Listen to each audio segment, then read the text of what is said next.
You know how sometimes you just like a bad movie for no particular reason?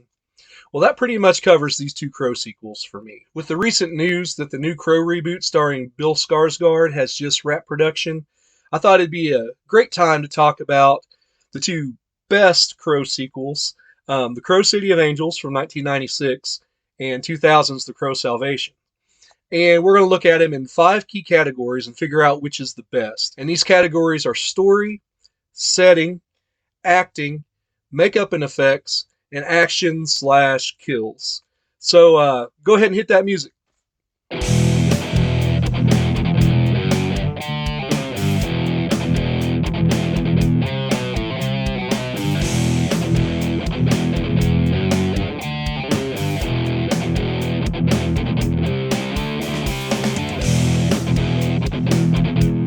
So we're going to look at acting first. And since The Crow City of Angels is the oldest of these two movies, we'll go with it. And so you got the characters of Ash and Danny, the father and the son. They see this shooting, next to his motorcycle shop, and so they end up getting taken out by this gang who you find out is led by Judah Earl, who controls like the sex trafficking and the fetish stuff and the drugs in the city of Los Angeles. And they not only shoot Danny and Ash, but to dispose of the bodies, they throw them into the bay and they sink to the bottom in a pretty cool visual.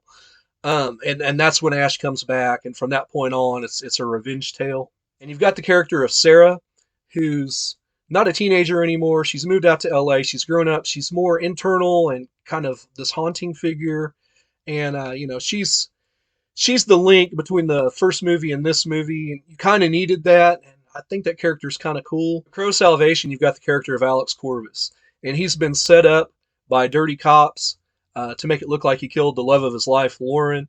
And so at the beginning of the movie, he goes to the electric chair.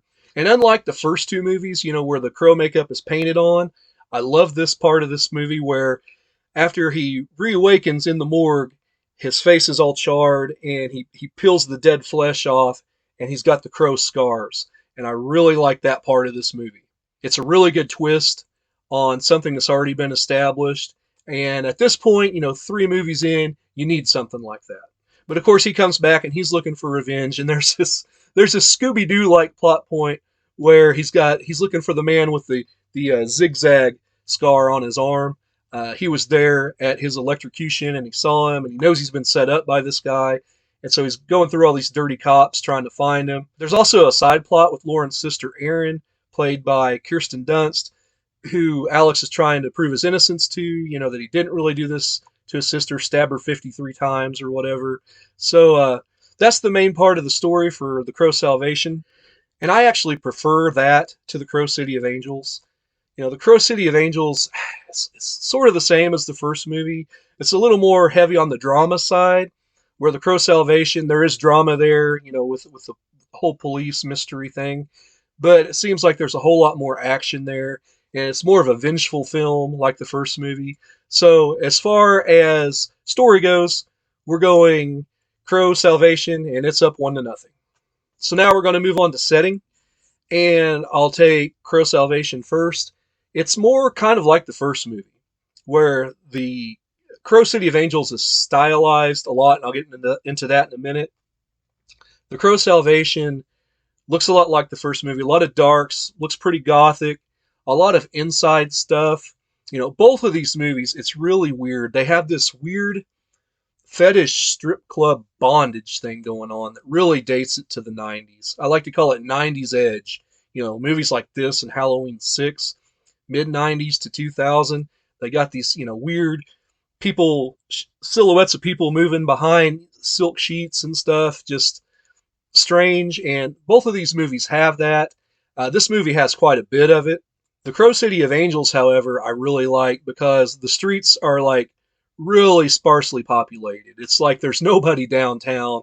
Everything has this yellow glow, this yellow smoggy thing going on. And I remember when this came out in 96, I was a teenager. I really didn't want to watch it. I'm like, I don't want to see that. That looks terrible.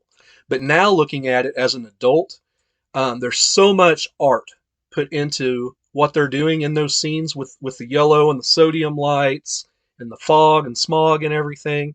There's some great scenes when they're over Sarah's apartment, where you've got this yellow smog that's filling the foreground, and up above, with the lights and everything, they got this cool purple thing going on. So there's a great contrast of colors. But there's some other really cool scenes in the Crow City of Angels, like when he's getting ready to fight Curve down by the aqueducts. That whole thing's a really cool setting there, especially when he gets rid of Curve and, he kind of floats him off to see the ferryman or whatever. Even though there's a shot there where he parks his bike at the end of the corridor and walks, and it seems like forever. It's like I could look at my watch and go grab a bite to eat, and he's still walking towards Curve. But I still there's a lot more setting wise to City of Angels, I feel, than there was to Salvation. So I'm giving setting to the Crow City of Angels, and now we're tied up 1-1. So now we're going to move on to acting, and so I got to look at our leads. In the Crow City of Angels, you've got Vincent Perez, who I don't think at the time was very seasoned. A lot of his line delivery is very cringy and almost Broadway, and it doesn't do him any favors through his thick accent that he has. Um, when Spider Monkey's like, "We killed you, man. You're dead," and he's like, "Sorry to disappoint you." It's almost like he sounds like Count Dracula. I do like the character. I like his look. I just wasn't too big of a fan of his delivery and a lot of his acting. He does have one line where he's talking. I believe it's to Curve, and he says, "Do you know what they call a group of crows, Curve? A murder of crows." And that's a really good line. I like that delivery. I like the character of Sarah in this movie, played by Mia Kirshner. She, like I said earlier, she plays it very internal and haunting, and she's the link from the original to this movie, and I like the way she acts throughout most of it. The main problem I have with the bad guys is I usually like Richard Brooks and things, but he's so over the top as Judah Earl, and I think it was more the dialogue he was given. Because he's been in too many things where he was really good to think that he purposely acted that bad. You've got Iggy Pop in this movie, and he's just terrible. I don't know how far he was in his acting career here, but they got him as the leader of the gang, Curve, and everything he does is so over the top. And I just can't help but think you've got Thomas Jane, who, in my opinion, is the best actor in this movie, playing Nemo, who's this pervo who's like going into the peep shop, taking off his codpiece and can't wait to get his belt off and everything. They give him like absolutely nothing to do. And all I can think of is Thomas Jane, how good would he have been as Curve or Judah? Or how good would have Thomas Jane been as Ash in this movie? He was so miscast, just like Vincent Perez in this movie. And so yeah, the acting in this movie is aside from a few characters, it's pretty bad. So the Crow Salvation, on the other hand, had decent performances from its leads. Eric Mabius, who's in like a lot of CW stuff later on, he plays Alex Corvus, and Kirsten Dunst is really good, playing the grief-stricken sister in this. William Atherton, her dad, who's secretly been funding the dirty police without his daughter's knowledge. He's pretty good in this, as like you can tell he's hiding something. Fred Ward, who is the main baddie in this, the chief of police, he is awesome in everything, and this is no exception. And so this is an easy category for me. This goes to Crow Salvation, going up 2-1. There's no comparison in the acting here, and it's crazy to me because one of these movies, The Crow City of Angels, had a major theatrical release, and this one here, with all the great acting and everything, went straight to VHS at the time, or DVD, and I think it opened in one theater. And it's like, which one of these things is not like the other here? So now we go on to makeup and special effects, and I'm going to throw costumes in there too because that's a big part of these movies.